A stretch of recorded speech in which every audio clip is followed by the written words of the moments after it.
See you later.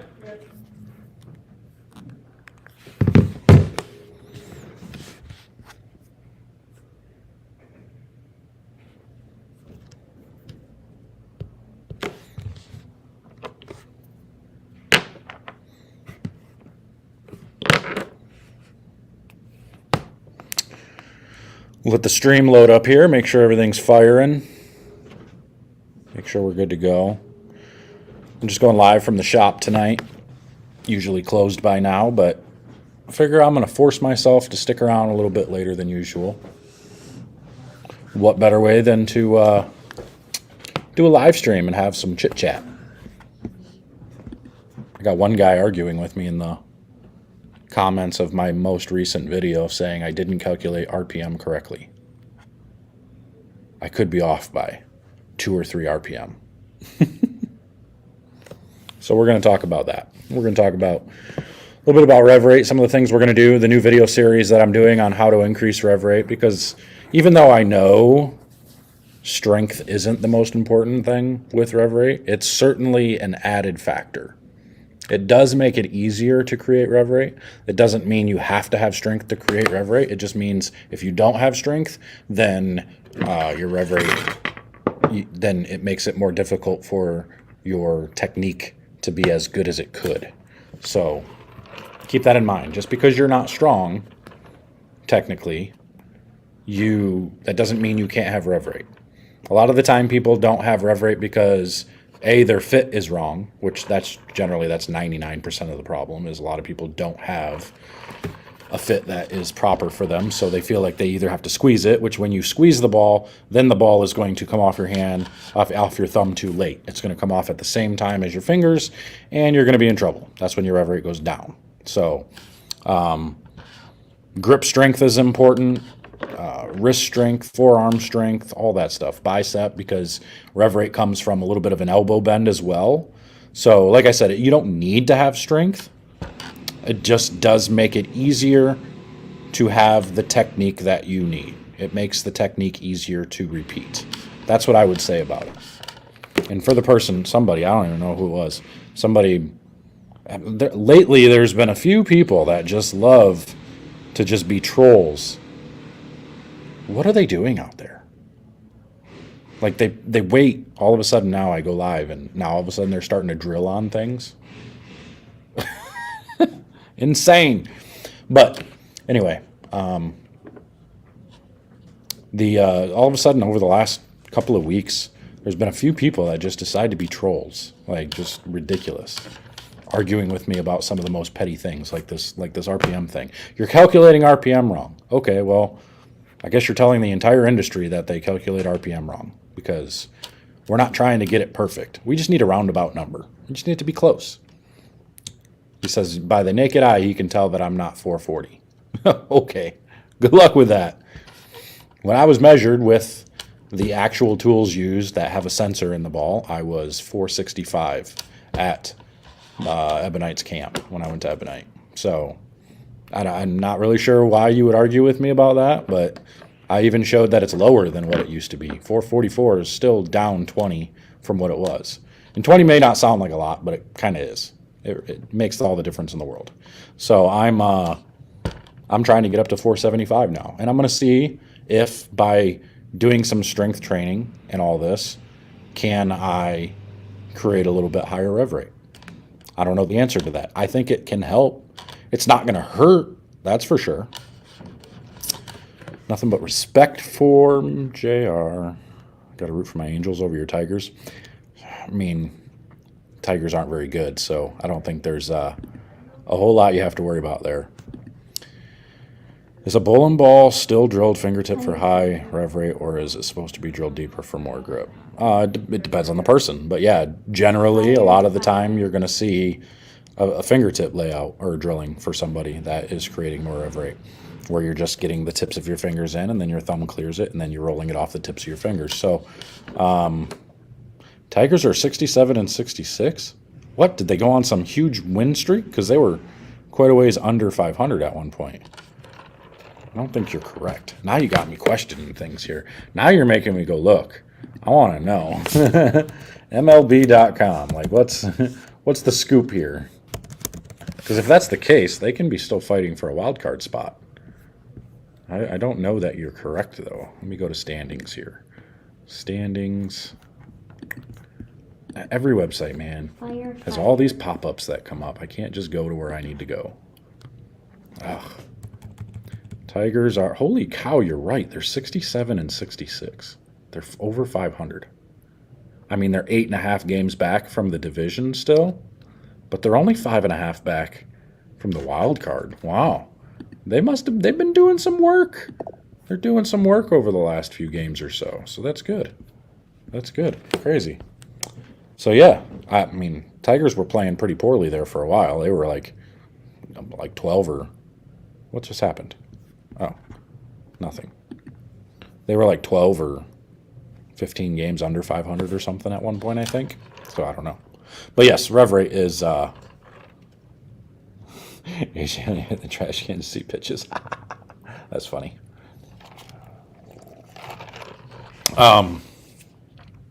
Anyway, so rev rate. Yes, rev rate is it's an important factor in today's game. You know, kind of like people didn't want to admit that your cross is important as well. Who you cross with and who you cross following is really important at the higher level, especially when the scores are easier or when the scores are higher.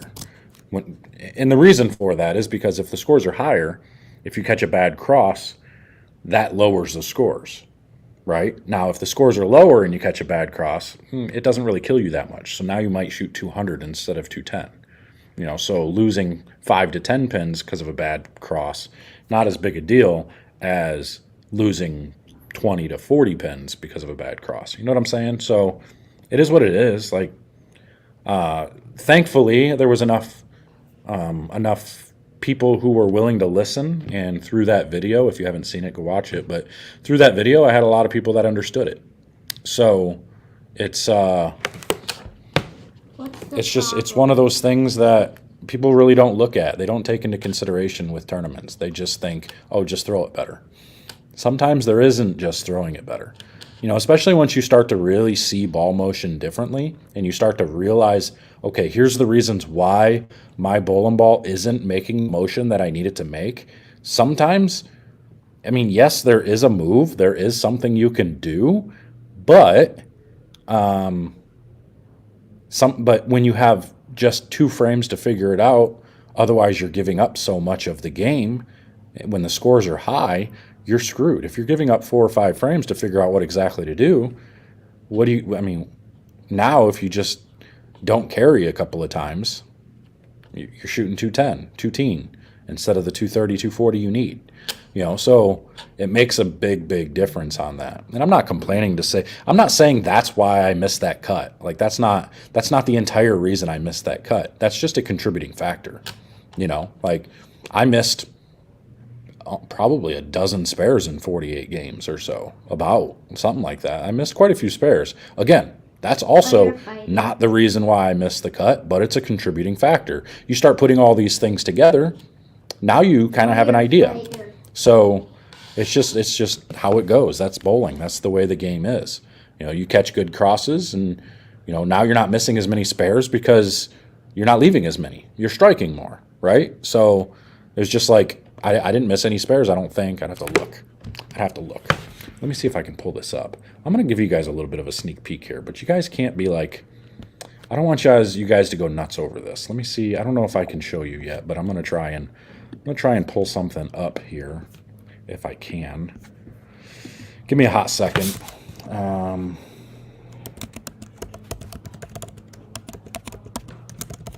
See if I can pull it up on my computer.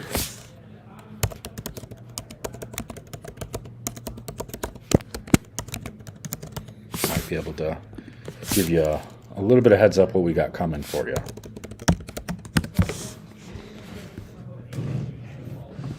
I'm not trying to announce to the world yet. Ready, log in. Work. Invalid login. Shoot. All right. Oh, I used the wrong password. There we go. Now I got it. Okay. Yeah, I get it.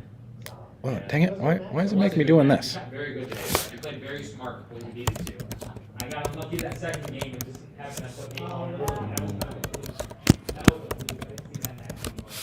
Hold on 1 second, y'all.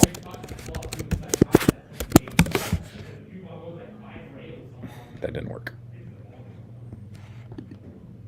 Okay. Might not be able to get to it on here. No. Launch app. Nope, I can't get to it from here. Search bowling balls.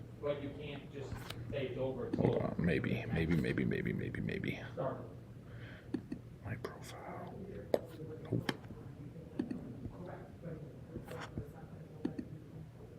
Oh, wait.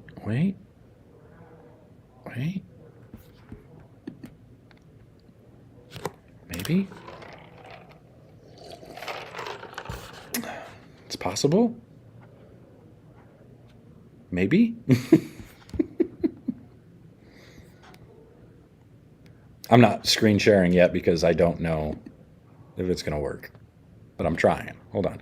Adam says, now, even more than ever, one-handers will need to adapt with even more rev rate from the two-hand kids coming in. Yeah, I agree with that, 100%. Absolutely. No, it's not going to let me go in. Install? Do I have to install something? Okay. I guess. Okay, there we go. Now log in. Ha! I got it. Okay. All right, here we go. All right, let's see here. Day 4.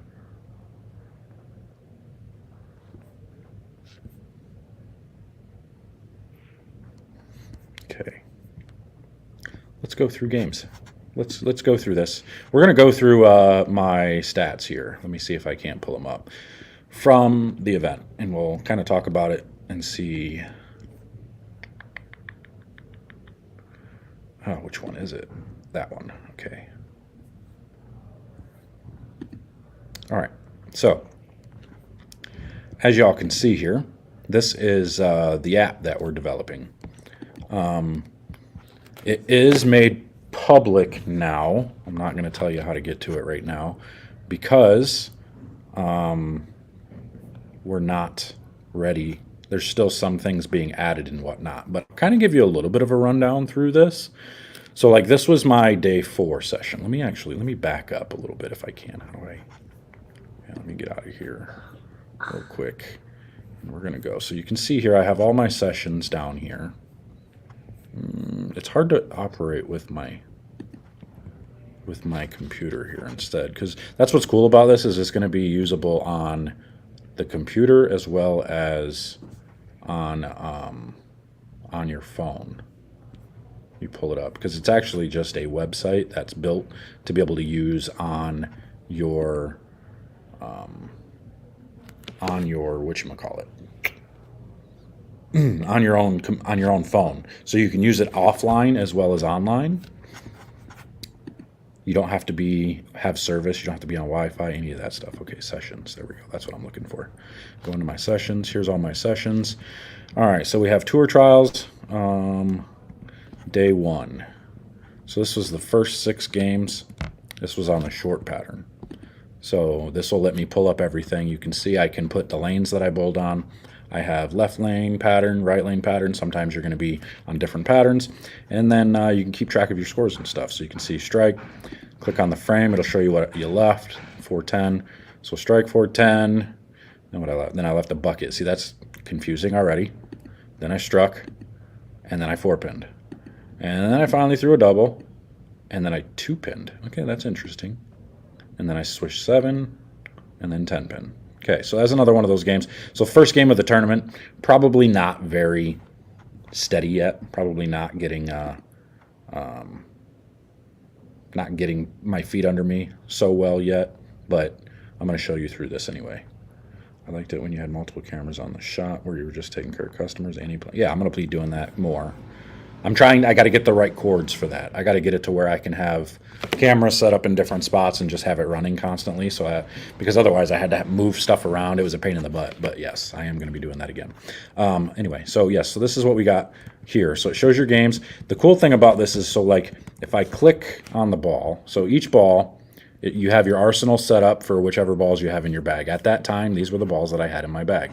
I used these ones. And when you go to, when you click on your ball, shoot, I just screwed that up. I don't want to do that. I was using the black hammer. Go back. I don't want to change my stats. It gives you exactly like the stats for each ball too. So if we were to go back and look at everything, you'll be able to see like the average I had with each bowling ball used. Okay, so it keeps track of all that. You can actually add photos and stuff, videos. You can put a video of you during that game so you could see what you were doing. You can upload all this stuff to save for yourself. All kinds of notes. We got the AI ball rep. So if I click on the AI ball rep, it'll come here to assist me. It'll say my ball went high, missed the pocket. Let's see what that says when I click on that.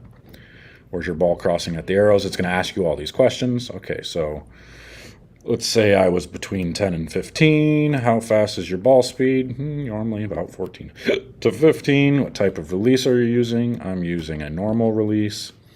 Okay, where were you previously set up? Try move your film. Okay, and then it gives you some type of an idea of what you could try, and then you either tell it if it worked or if it didn't work, and start over and you do something new. And then it's going to learn from you as you go, as you keep asking questions, as you keep inputting stuff in here. Like if you log a strike, if you go in here and you start logging strikes, you can tell it where you were standing. You target certain board, your ball speed, what kind of release you were using. And like this one, you can see I threw a strike standing on the 20 board, aiming at the 12 at the arrows at 15 miles an hour with a regular release. You log it, and it starts learning from those things based on the ball you're using. You're building your own AI, essentially, is what you're doing here. It's building and learning from what you're doing each tournament. So through time, it's going to understand your characteristics, the balls you use, what happens in certain situations, and eventually it's going to be able to tell you, look, here's what's been happening in your previous 10 events. That in this situation with this ball, you need to do this. And then when you do it, it's probably going to work, more than likely, because it's going to learn from what you do, how much you input. So it's going to be really important. It's going to be pretty groundbreaking. It's going to be pretty sweet. You guys are going to love this thing. So we move on to the next game. It'll show you. I bowled 235 the next game. Looked like a pretty good rebound. 19 on lanes 19 and 20. And you can also, you got notes. So you can actually set, so I did track one of my strikes. It said I threw a strike staying on 12 board, aiming at 4 at the arrows at 15 miles an hour with regular speed. I was playing fairly straight up the lane at this time. Close that out. Get back to game 2. All right, here we go. So I left in the second frame, I left a light 2-7. That was really odd, and I missed it. Which one? What did I missed it. Oh, yeah, ball 2. Yeah, and then I just got the 7-pin. I hooked past it. I threw straight at it. And then I 10-pinned. And then I 10-pinned again. And then I threw a 6-bagger, which was good. So that was a good pair. That I made, I don't remember what happened in the first frame. It was so long ago now. But, obviously probably not the greatest shot here. Probably was a pretty good shot, another pretty good shot off of an adjustment, and then I saw what I needed to see, made the move, and then you see 6-bagger or 7-bagger, whatever this is. What is this? 1, 2, 3, 4, 5, 6-bagger. Yeah, 6-bagger for 235. Okay. So, but what sucks here is still behind pace. 235, still behind the pace. That's not good. So then we go to the next game. I'll only bowl 2 teens. Start out with a double, look pretty good, and then 10-pin, 3-bagger, and then 10-pin again. Strike, and then I get back up on the lane that I 10-pin, try to make it strike, and I Greek church. And that's kind of what happens. Like, that's one of those situations that seems to happen an awful lot with this stuff. Like, when you 10-pin frame before, or what is it? Left, right, left, right, left, right, left. Yeah, so twice I 10-pin on the same lane. Now you get up in the 9th frame thinking, okay, I need 250 here. And you try to make it hook just a little bit earlier to make sure you get the corner pin out, and then you Greek church. That's what's frustrating, right? It just happens, and then you 10-pin again. What was the fill ball? And then I 10-pin on the fill ball too. So there's 4 10-pins there. Otherwise, this is another really good game. Instead, it turns into 2-teen because of those things. Now, I'm not going to blame this on the cross. Like, I don't necessarily think that's the cross there. Let me go back to the comments here. I'm not striking. What should I do? AI, have you thought about cornhole instead? Perfect answer. I like that. That's exactly right. How was the hand and thumb after all those games last week at the PBA Tour Trials? Great. Actually, my hand's good. Maybe a little soreness on like my wrist and forearm and stuff because those last days you're bowling on the longer pattern, so you're really trying to give it a little bit extra. But I'm good now. Yeah, I threw a few shots today just to make the video that I made earlier. So if you haven't seen that with the rev rate and all that, that's what we did. But okay, here we go. Yeah, so 213 that game. I don't remember, did I take any notes on this game at all? Nope, didn't log anything on that game. Okay, next game. Next game, 247. Good game, right? So now we've got a decent pair. We start out 4-pin, and then we double, and then we 4-7. That's frustrating. And then we throw a 5-bagger and 10-pin. See, so that's another game that could have been better, but it was 240, so it's not bad. Can't be mad about it. Did I take any notes that game? That I didn't check. No notes on that game either. Okay. And then we got to, and we bowl 199 game 5. This was a frustrating game. This was a missed spare that could have been, or 2 missed spares in this game. So this was really bad. This was really bad. Started with a double, and then we 6-10 through the face, and then we 10-pin and missed it, and then we double, and then we 10-pin, and then we 10-pin and missed it, and then we double, and we, what was that frame 2? Well, we left the 2-4-5, and then we, I just shot it. I threw a strike ball. I didn't throw at the spare. I threw a strike ball with a different ball on that. So I guess that's kind of technically a missed spare for a pin, but not really. But that's still 2 missed spares in a game. Unacceptable. Can't be doing that. So that's not good at all. Do you think tour trials delivered the desired outcome for the tour? I have no comment on that. I'm very happy for everybody that made it. All right, here we go. And then we have the last game was 218. This frame 4 is another one that cost a bunch. Gutter spare. Hung up on my hand and went dead right into the gutter. I don't even know that it got past the arrows, but that son of a gun went straight into the gutter and spared it. But we started out 2-pin, double, threw it in the gutter, 3-bagger, 10-pin, 10-pin, and 10-pin. So 3 10-pins there. Otherwise, that's a lot better game too. Could have been 260 had those 10-pins fell. But again, it is what it is. That's the way it goes sometimes. So after that block, in the middle of this block is when I was actually having the conversation about crossings with the tournament director. Like, hey, what are we doing? Are we keeping the same crossings every day, every block? Like, what's the deal? And that's when he was like, a couple of people have actually been saying something. We're not sure what we're doing yet. Told me the plan was to keep them the same up until the last day and then change them. And that's when I expressed my concern with that. And I was like, I don't know that that's such a good idea. I think we would need to change them up because otherwise we're stuck behind the same people the whole time. Anyway, so that was that. So now if we go back, let's just take a look at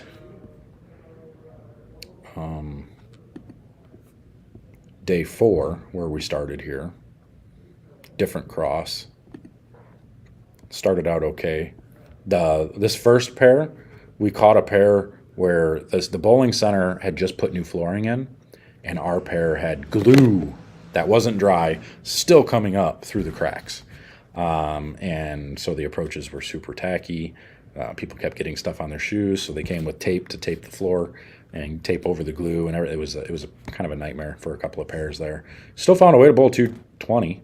The right lane for me was the difficult lane. It just kept overhooking. I stone 9 there, get back up, and then 4-pin. So a couple of good shots there. 1 stone 9, 1 4-pin, all off of moves because I 6-10 there. And then I get back up and I 3-6. So it's like that right lane killed me until I finally got in the 10th frame. Finally made the right move and threw a 3-bagger for 220. So it was good. That was a solid game to start. And again, 220 is actually pretty good because 210 was the scoring pace for this pattern. So 220 was a decent game. And then we got up and moved to the next pair, which was not very good.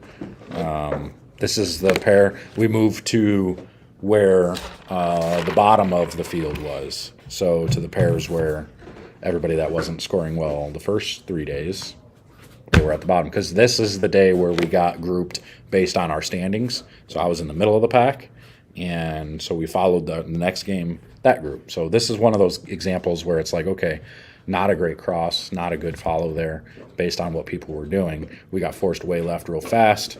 You can see I 4-pin, found a way to throw a double. Random 3, 6, 9, 10 there. Didn't make it. Which ones did I get?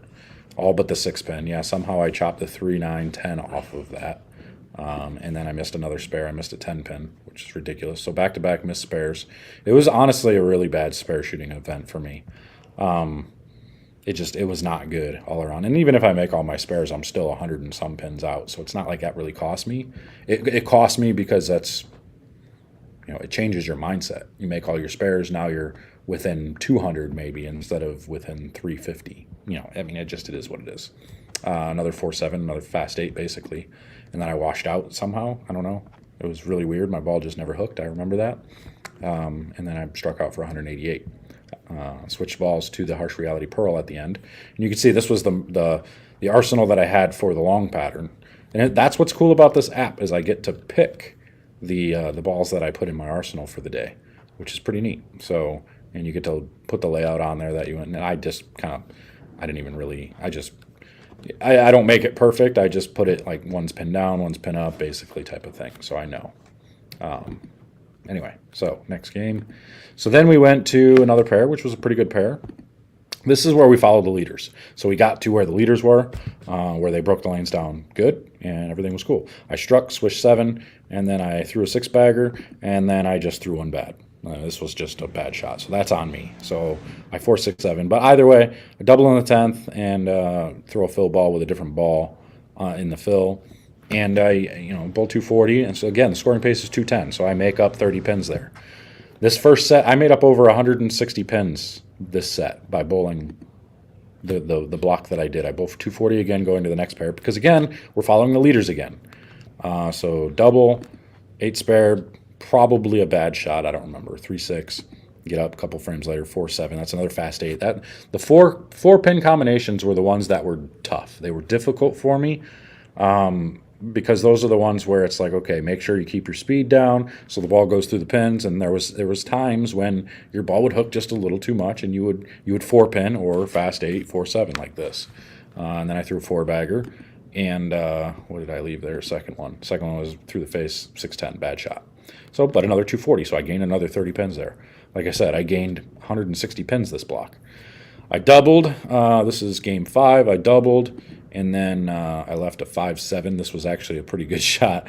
It was a little to the right, but it was like one of those 5 pins that was kind of spinning and ended up standing up. So could have been just a swish 7, but again, this is a long pattern. So, and then I 10-pin, throw a 3-bagger. I left a 4-pin, and that's when I decided to change to, after that 10-pin and the 3-bagger, I watched this 4-pin, and it was kind of a weird ball reaction. So I'm like, all right, it's getting to that point where I got to get out of this ball.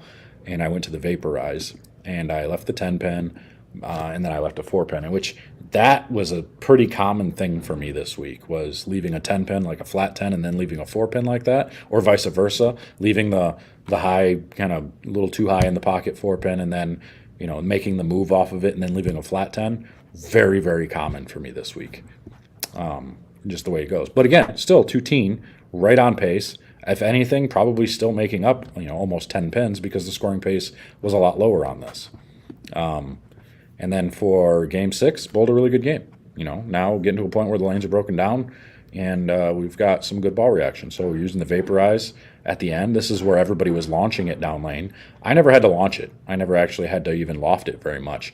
I was sliding in the left gutter and setting it down right on the left gutter, but I wasn't really throwing it out on the lane too much. But I switched 7 there. 4-pin. 4-pins are real common for me, and then I struck out pretty much until the fill ball, and left that quick 4-7 again. So this block bowled pretty good. Not a bad block there. Made up a bunch of ground. Ended up being 165 over there. So, pretty good block there. But let me run you through. I mean, that's just kind of, so that's the gist of how this kind of works. Let me go. Nope, that's adding a session. Don't want to do that. But if I come down here to the bottom, you can see I can click on the bowling balls. This is where I can add bowling balls to everything. I've got 27 bowling balls listed on here that are active. Now you can, so when I add a bowling ball, let's say let's add a pink Venom. So now I can come in here and I can search for balls, and it's going to search. It's going to download all the bowling balls from the internet. Let's go work out. Come on. So it's going to download. I don't know how long this is going to take. Hopefully it doesn't take very long, because usually it doesn't. Or it might take forever, or it might not work at all. Not sure. While that's loading, let's come over here and look at the. I threw 7 9s in a single game last week, 186. So gross, so frustrating. Yeah, it's tough. Sometimes it can be tough. How can I get, oh, there it goes, it loaded. How can I get my league teammates to understand my ball reaction and actually take advice? That's a good question. That I'm not sure. See, and it's already got the Sub-Zero Forge up here. So as the balls are released, these are put up here right away. And these are listed right to Bowler X. So if we kick, so let's just say, so now, okay, let's just do that one. Let's click on the Sub-Zero Forge. And if you want to add this, you just click Purchase Ball. And it's going to take you to right over to the Bowler X website. Get back, buddy. But for me, like, I want to add the ball. So I'm going to click Add Ball. And now you can put whatever you want in here. Whatever surface you have it at, you can put the surface at. Factory finish, it's going to tell you the cover, and it's going to tell you the core on it. It's going to already put the RG and differential in there for you. Intermediate diff you can put in there. And then the hook rating. This hook rating is based on, the Bowler X rating. So whatever it has it in there, you don't have to go by this. You can set it to whatever you feel like it is for you. And that's fine. And then you can obviously change the weight of whatever bowling ball you're using. So you can set that for whatever you want. And then when you save it, it goes into your arsenal that's in here.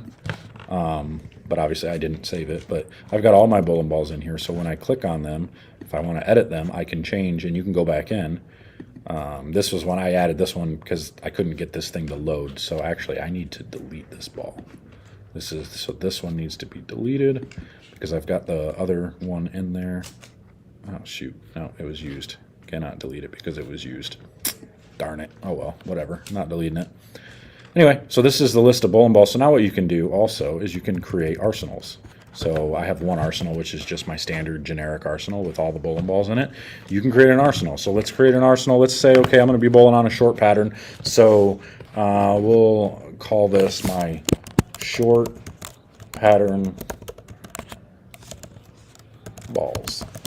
Okay, short pattern balls. So we'll just kind of go through the list of bowling balls that I have listed here and see what we want. So like black hammer, we're going to add the black hammer clearly. We'll add all the urethane balls first.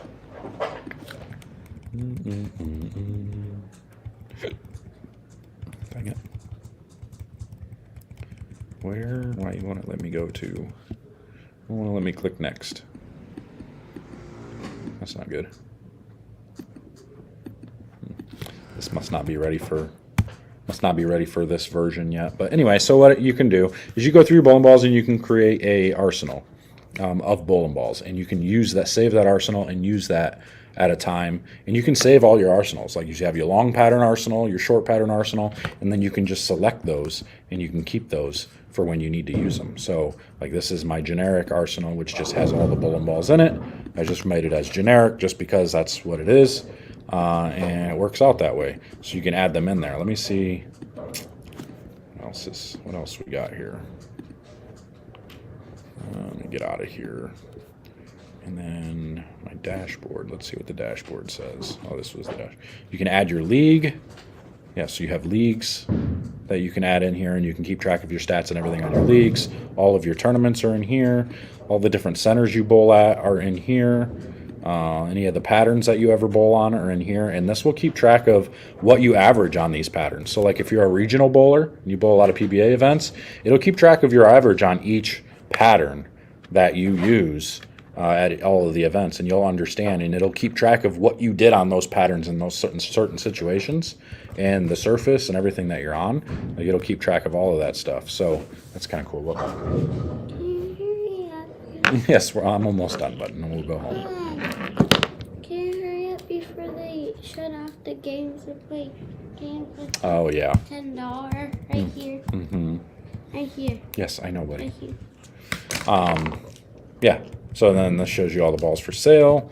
So what I can't, okay, so like, hold on, I don't think I closed out one of my sessions.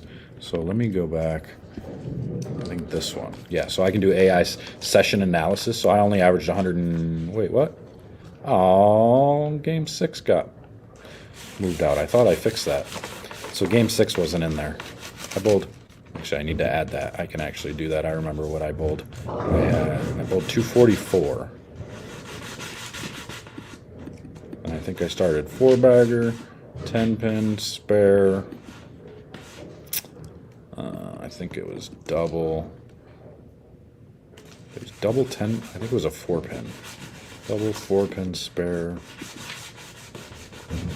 And then I think I struck. All right. And 9. Struck. Nope, that's not what I did. I think I got. Oh no, I went 9 spare 7. I think I 3-6-10'd and made that. And then I got 9 on the fill. Yeah. 10 pin on the fill. There we go. That was that. Okay. So. All right. So we save that. There we go. So now that's right. Yeah. Because I bowled 1203. Yep. There we go. All right. So now if I run an AI session analysis, this is what gives me all the rundown. This tells me everything that went on here. I only had 1 clean game. First ball average, longest string was 4 strikes. That's not good. This gives you all your stats, carry percentages, all this good stuff. Spare percentages, makeable spares. This shows you all your games that you had. You can go through there. And then this is where it tells you what ball averaged what. And it goes based on how many games it was used, the amount of frames and stuff. So it's based on the statistics of it. So I technically in this one only averaged 178 using this ball. I used it for 2 games technically. And then this one I averaged 204 with it, only used it for 0.42 games. So it breaks it down like this. And then you can run a session analysis. This will tell me what it thinks of this, positive feedback, constructive criticism, what to work on, video tips. So it'll tell me like this. 4 or 5-step approach, understanding axis tilt rotation. If I click on that, it's going to take me to one of the videos that I made back in the day. So, which is kind of cool. 4-step versus 5-step. This is going to take you to a video that show you these certain things.